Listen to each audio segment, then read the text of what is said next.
भक्तों के बीच गलतफहमियां और भेदभाव को दूर करने का यह समय है।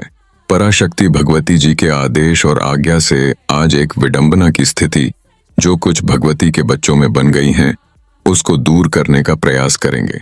आप लोगों ने ये बात बहुत ज्यादा सुनी होगी कि उस शिष्य का गुरु ये और दूसरे का कोई और, फिर इसी तरह से लोगों के गुरु, और इस बात पर कई बार एक भक्त का विचार दूषित हो जाता है और वो अनजाने में एक कर्म चक्र का निर्माण कर लेता है। पहले इस बात को आपको समझना होगा कि गुरु है कौन। क्या सामने बैठा हुआ एक शरीर आपका गुरु है? यदि हाँ, तो जिस शरीर को आप गुरु मान रहे हो वो तो खुद को ही दिन प्रतिदिन बीमार और मृत कर देता है।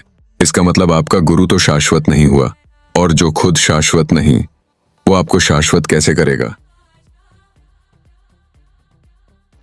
या फिर उस शरीर के अंदर जागृत शक्ति चेतना या शिव आपका गुरु है? यदि हाँ, तो ये फर्क कैसे और किसने आपको अनुमति दी कि आप गुरु का भेद करो?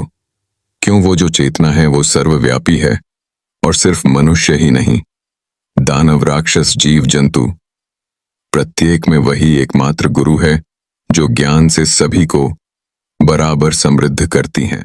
और शास्त्र वर्णित भी है कि 7 द्वीप 9 खंड में गुरु से बड़ा कोई है ही नहीं। तो आपको ये अधिकार किसने दिया कि आप गुरु में भेद करो या पृथकतावादी विचार बनाओ? अब यहां बात आती दीक्षा की। तो दीक्षा क्या है? इसका अर्थ क्या है?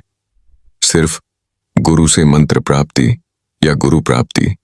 अगर मंत्र प्राप्ति तो श्री कृष्ण भगवान शिव गुरु रूप में है, और अगर गुरु प्राप्ति तो ही दीक्षा सार्थक है। और यदि गुरु प्राप्ति तो प्रश्न वही है, गुरु पृथक हुए कैसे? जब गुरु ग्रंथ साहिब जी एक है और उनका साफ आदेश एक ओंकार, तो आप लोगों के गुरु पृथक कैसे हो गए? तो जिन लोगों को हमारी बात समझ आ गई वो शायद इसका पालन करिएगा, और जिन लोगों को नहीं आई तो वो लोग कम से कम 3 साल गुरु साहिब की पवित्र वाणी और गुरुद्वारा महाराज की शरण और संतों का सानिध्य, तब जाकर आपको गुरु तत्व का ज्ञान होगा। जय मां बगलामुखी, जय श्री काल भैरव। गुरुवे नमः। ध्यान रखना, गुरु तत्व परम तत्व, और ये ही वो तत्व है जो प्रेम तत्व से, अर्थात शिव तत्व से, अर्थात राधा तत्व से, अर्थात परम तत्व से जोड़ता है। धन्यवाद। ओम श्री परम तत्वे भगवते रुद्राय।